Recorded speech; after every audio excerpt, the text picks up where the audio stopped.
Okay, so I was just gonna show y'all. I got my coffee table. That's the one I got from Temu that the lid lifts up, but it's heavy. So I had to move it from over here to over there. And like I showed you, there's this bed. I got it all made up, but I've got my extension cord and my leaf blower. Because I'm gonna go out there on the porch as soon as I finish this video, and I'm gonna blow the leaves and stuff all off the porch so that when they come to build the ramp, my front porch will be clean, and then they won't have to build it on top of leaves and stuff where the bugs can stay under there and stuff. So that's all I wanted to do, is come back and show y'all that I'm going to be cleaning off my porch, getting ready for that ramp. And I hate it when my coffee table's over there, but I'm going to have to give him my TV tray and put it over here by the sofa so he can put his drinks on it. And then I won't be able to sit in here and watch my big screen TV. And he just looks at his phone. He said he don't watch TV, so... Oh, well, it is what it is, right?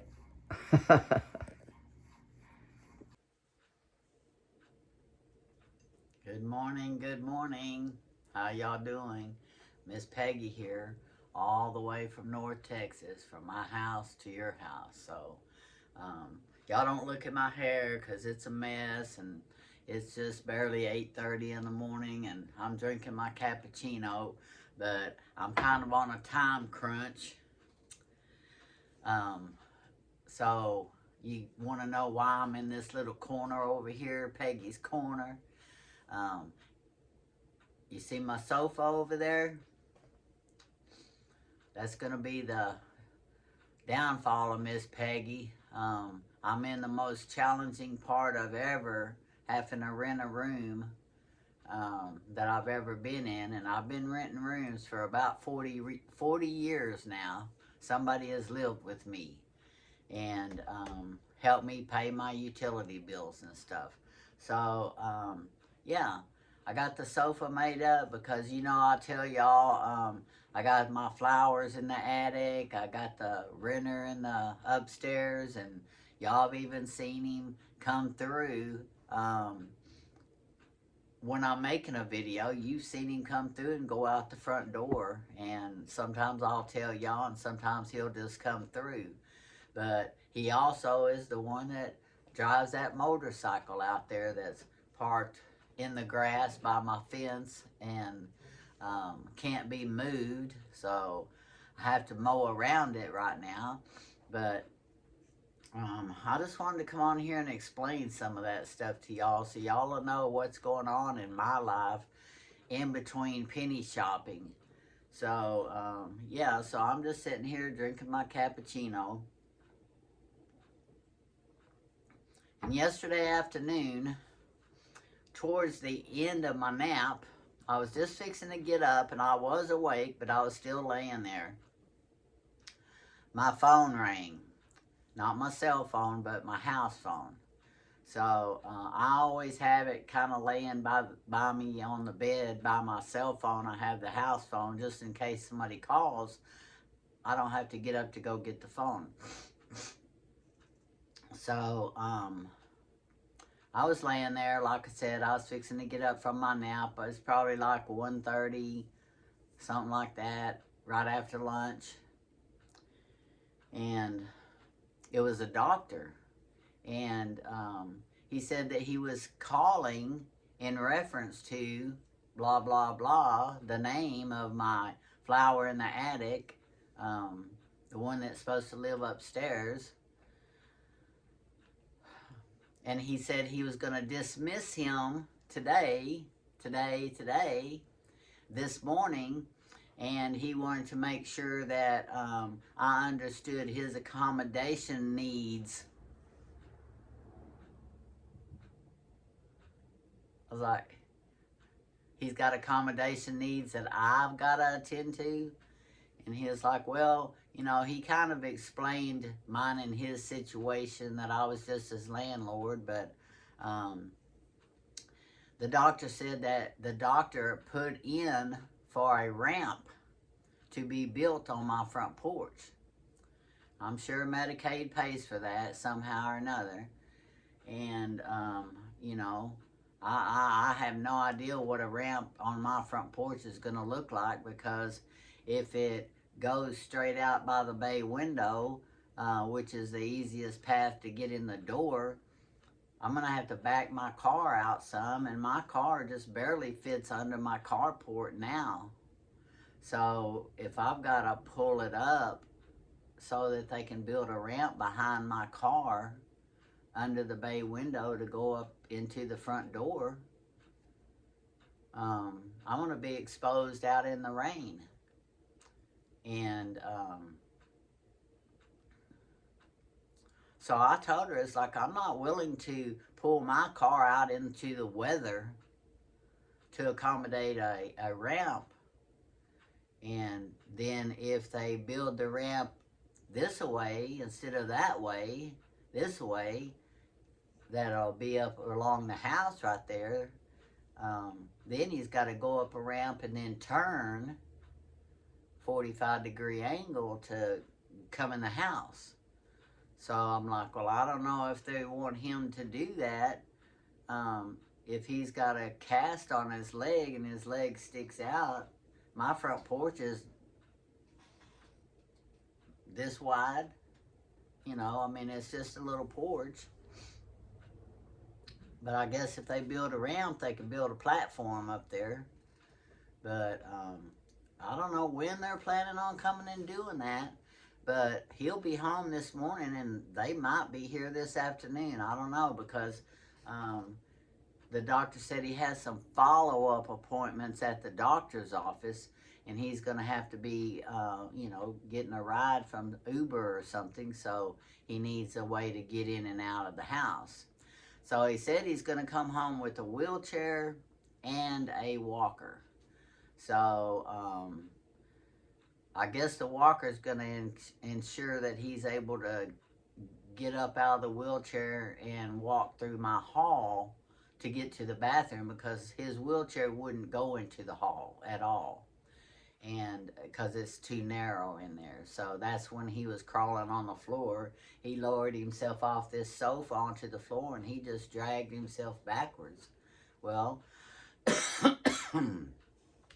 according to the doctor yesterday, he had a broke arm. I was like, a broken arm? I said, he didn't have a broken arm when he left here.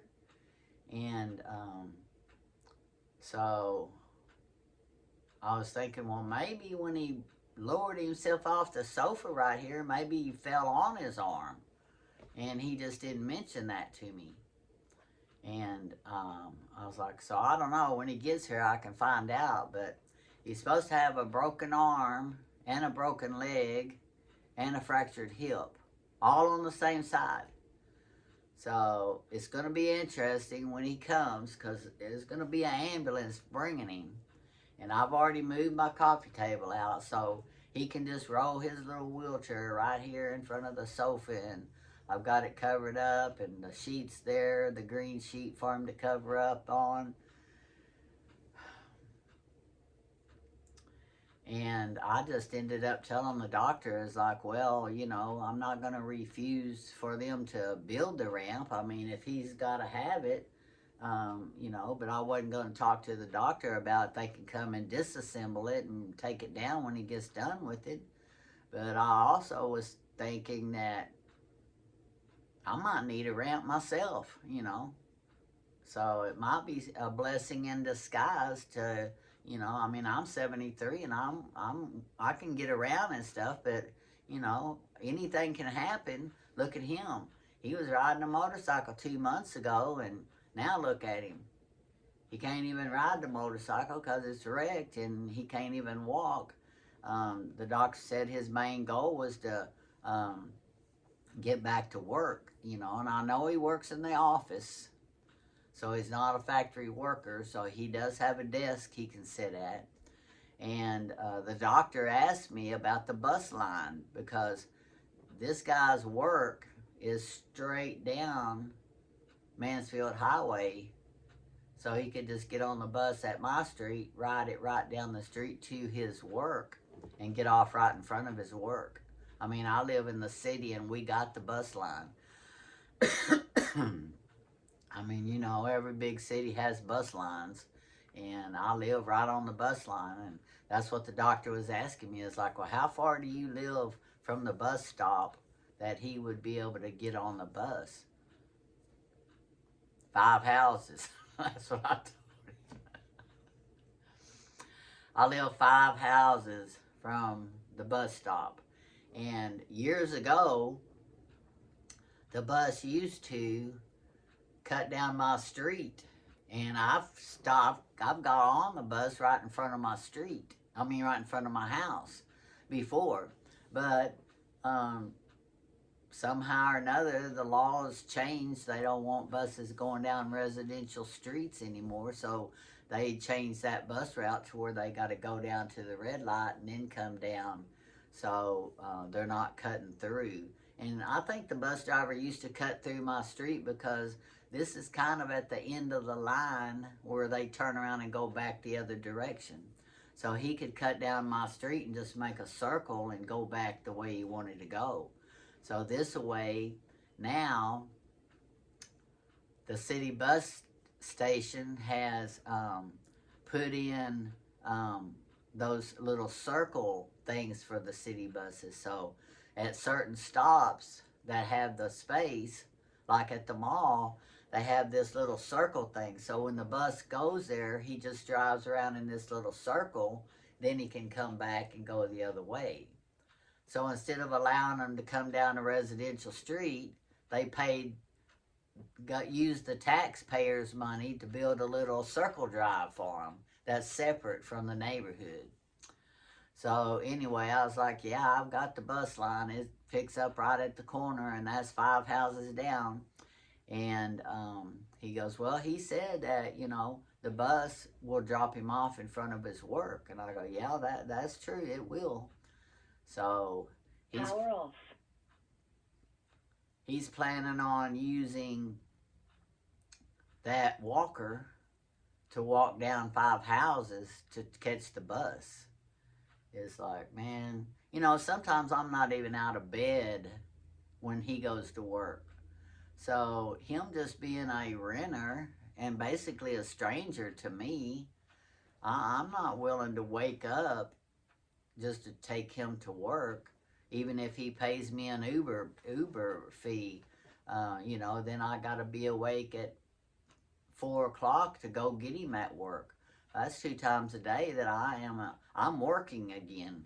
I'm retired. I'm not willing to go backwards and create another job.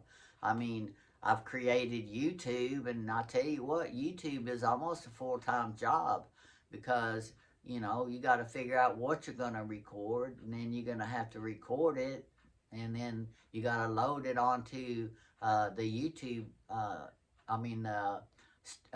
video thing, and then after it gets loaded onto the video thing, it makes the video, and then after it makes the video, which sometimes takes 3 or 4 hours, because that's slow to copy your video. And sometimes that's all day. It takes me all day long sometimes to make a video. You know, say if I have to go to the Dollar General to do it, and then I got to come home, and then I got to maybe edit it, put more than one together because I had to stop and then restart the video. So, you know, YouTube's very time consuming. So I ain't got time to create another job, you know, to take him to work and pick him up just because, you know, he's inconvenienced me. So, you know, I don't want to act like I'm selfish or anything, but, you know, he's just a stranger. You know, when I rent rooms, I don't know these people. You know, I try to interview them and talk to them and get some of their background so you can kind of know that they didn't just come from prison, and you know where they worked, and where they worked before, you got a contact number for their landlord that they were paying rent to before they started paying here. So, I've called and checked on their references and stuff, but, you know, I go in there and Google their name and stuff, and most all the time, if they've got a prison record, it will come up. And I do check all of that before I take their deposit. So when I rent a room, they come here, meet me, talk to me, and I get to know them a little bit. And I show them the room, then they make a decision. And if I don't feel comfortable with them, and I'll tell you, a lot of times I use Charlie as an indicator. Your dog will always tell you if a person is good or not. If a dog backs off of them and don't like them, you better not like them either, because the dog knows. They know, and they will let you know if somebody's bad. Some dogs will even bark at them. Charlie will bark at strangers if he don't like them, and Charlie doesn't even bark, you know. But anyway, yeah, so he's coming home, and it's going to be an ambulance, and I'm going to record the process and keep y'all informed of what's going on and how long he takes to get back upstairs and what kind of inconvenience and Miss Peggy's going to have. So this is just going to be the first video of the process of healing. So I don't know, I'm going to have to think of a name for these videos so they'll all be the same. So anytime that you see the title of the movie,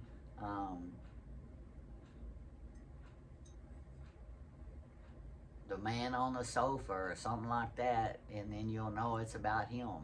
Just like whenever I say I got the penny list, it's always like a penny list, you know, or, in-store shopping or something. So I'll think of something, but it's going to be the title, because this is going to be a circus, because when he left here, he couldn't even take care of himself. He had been here over 24 hours and he hadn't eaten anything. So how he's going to get food, how he's going to get water or anything, I don't know, because last time I kind of felt bad for him, and when he ran out of something to drink that he brought in from the hospital, I asked him, I said, you want me to get you some fresh ice and some fresh water? Even after I told him, don't expect me to help you. So he said, yeah, that'd be nice. So I went in the kitchen and got him some fresh water and filled his glass up with ice. And I even asked him, I said, do you like a lot of ice or a little ice? And he goes, a lot of ice. I said, okay, so, different people like a different amount of ice, in their drinks. I personally don't use ice. I don't know why, I just prefer things not as cold. Now, when I get a fountain drink and it's in ice, that crushed ice, I drink it. It's not like I don't drink it, and I don't complain about it. I don't order drinks without ice. It's just something that I just had a habit of. I don't even put my bottled sodas in the refrigerator. I keep them on the counter, and I go in there and I pull me out a Mountain Dew and I drink it at room temperature. I get my Orange Crush, I drink it at room temperature. Whenever y'all, one of y'all sent me a whole case of Coke that time, I drank it at room temperature. But yeah, so before I get off of here about his problems and his health problems, I want to tell you, I've got an appointment on the 2nd of August to have my head scanned so they can check that aneurysm. That was a little tiny thing when I had my aneurysm surgery, and they said it was too small to do anything with. So on the 2nd, I'm going to have a brain scan. They're going to look at it. And then on the 9th, the next Friday, I go back to the doctor to discuss that brain scan and see how that third aneurysm is doing that they told me about when I had the first two repaired. So fingers crossed that it's still small. You know, they said it's important to keep my blood pressure down because that's what causes aneurysms is high blood pressure. And my blood pressure is not near as high as it used to be. So maybe it's not growing with just a little bit of a high blood pressure like it was. I mean, when I had that first aneurysms and stuff, my blood pressure would be 200 over 200. And that was, you know, really high. So now, you know, mine will get, you know, 170, but the second number will be 75 instead of 200. So that's the difference in my blood pressure before versus now. So cross your fingers and I'll keep y'all posted of what my brain scan was. Maybe I'll even take y'all with me and let y'all do the brain scan with me. But anyway, I love y'all. Thank y'all for watching. Thank y'all for being here. Fingers crossed. The dump on the couch is going to be not very much trouble for Miss Peggy. So, adios from North Texas and goodbye from Cowtown. And I'll see you in my next video. Bye now. Well, it looks like my patient has arrived.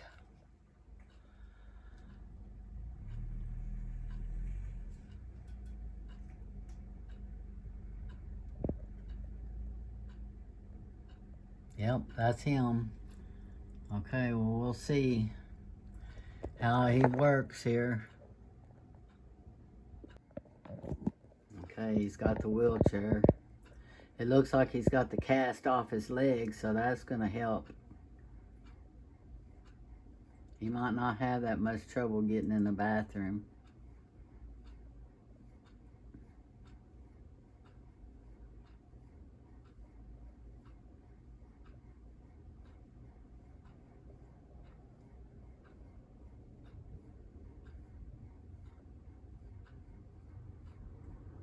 Okay, I'm going to have to open the door. Taking a lot out of you to stay up? Okay, we'll sit back down then. We gotta think this out. We don't wanna, Could call the fire department. Yeah, he did that last time. Yeah. do you want to? Do you wanna do that or do you wanna chance it? Let me move you back, cause I need more space. Be easier on you. I mean, and it's just right up the street. The fire department? Yeah. Okay, well, Where's the fire department? I can't remember. Okay, he got him in the house, so.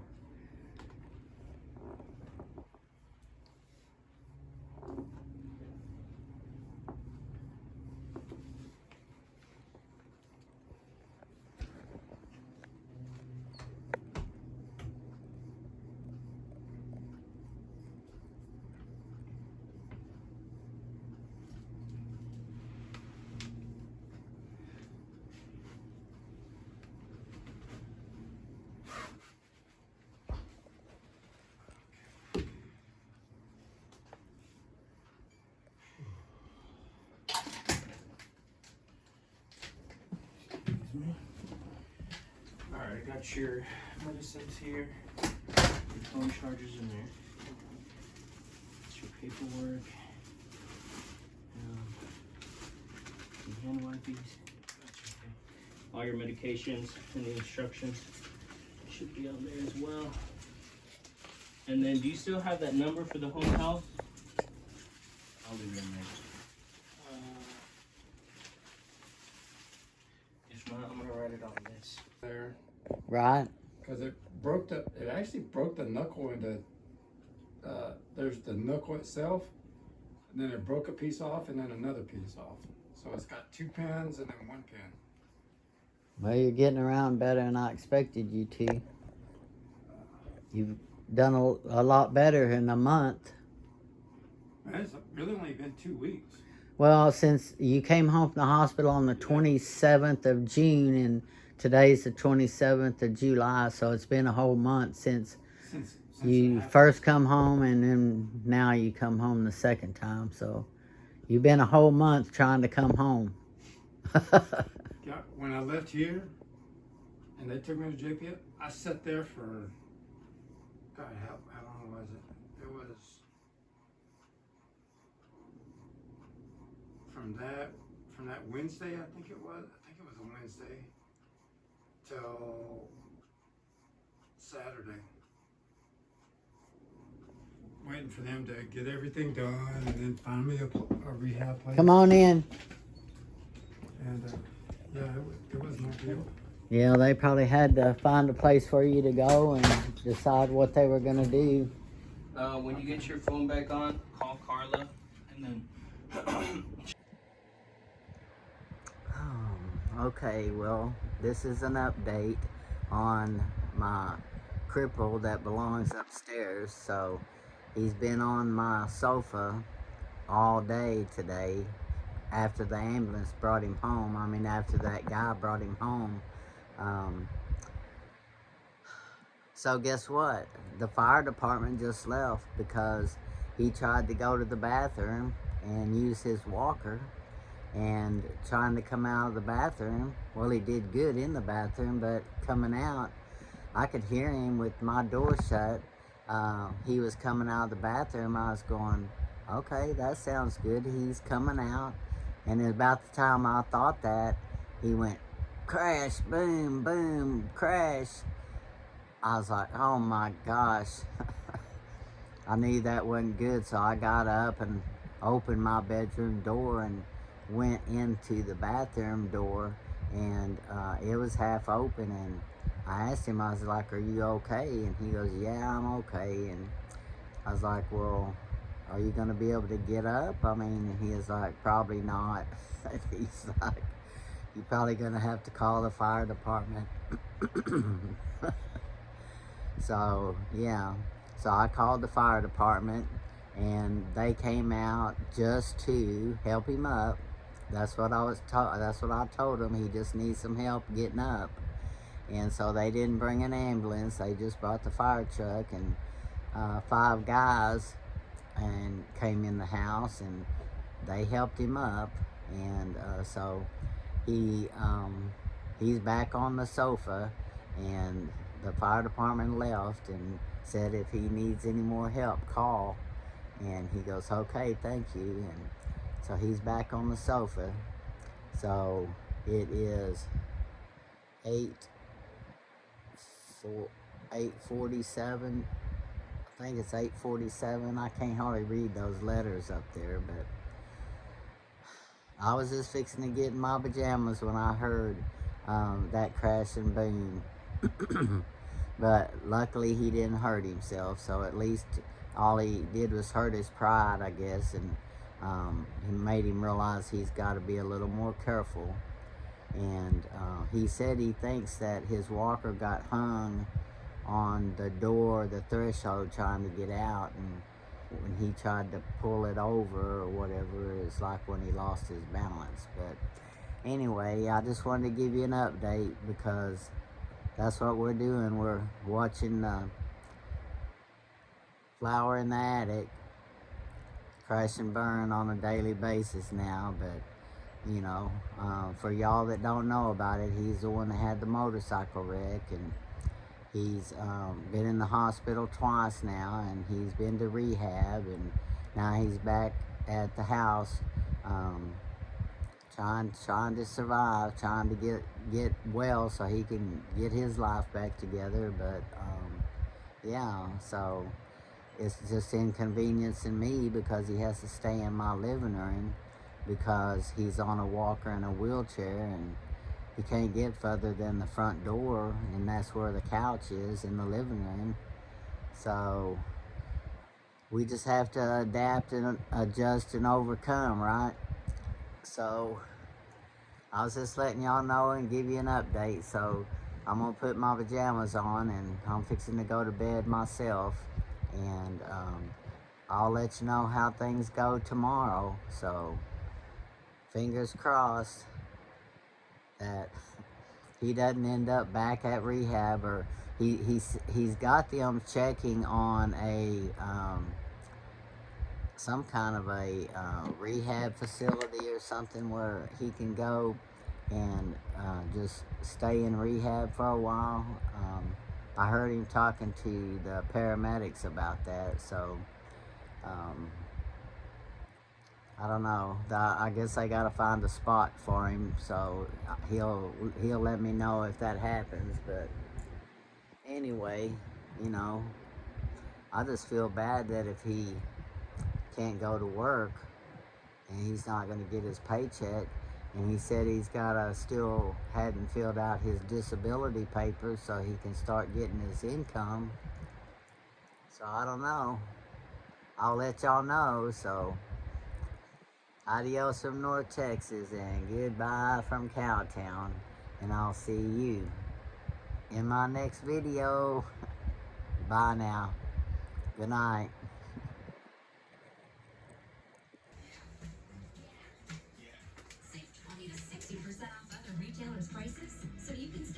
Oh man, I should have moved that rug. You got it?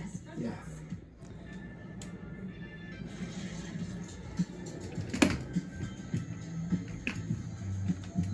Hello, portable AC. Hello, Topo Chico. Topo Chico hard seltzer with added minerals for a crisp taste.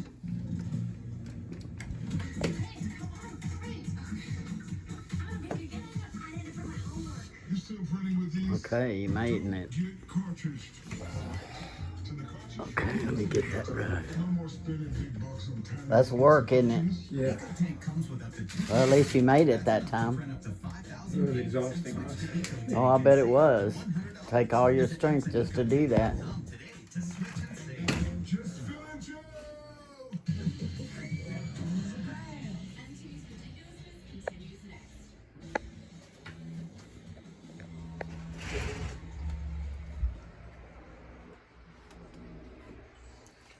Okay, so he made it to the bathroom and back on in his wheelchair, so I'm gonna go in there and see if I can fix him any water before I go to bed. So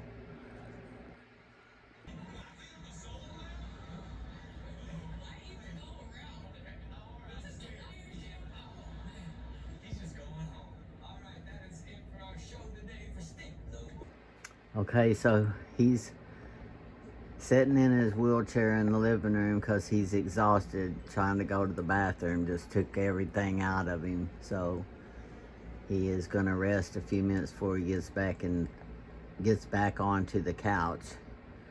But at least we didn't have to call the fire department today. That's good news. Progress, right?